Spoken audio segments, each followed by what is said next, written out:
May kakaibang nahulikam na Meowdus, ang isang fur parent. Ang nasa likod nito, kanyang mga alagang pusang nagkuntsabahan sa pagbubukas ng refrigerator.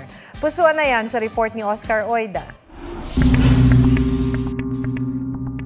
Habang naghahanap ng tsibog, may modus na natimbog.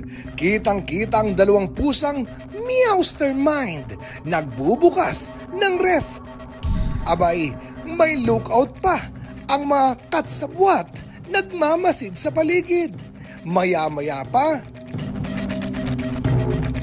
tagumpay nilang nabuksan ang ref. Dito na pumasok ang dalawa pang pusa.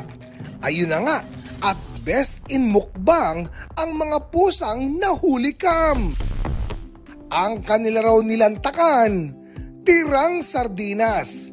Ang mga salarin, sinakali, trash can, Stampy, spinach puffs, tagliatelle at ravioli, mga rescued puspins ni Ann Aligato. May narinig po akong parang kagulo sa may labas ng kwarto ko. And nung chinek ko po, nakita ko nga po na andun na si Kali nagre-raid sa ref. Ang magkakatropa, di baguhan sa ulam heist.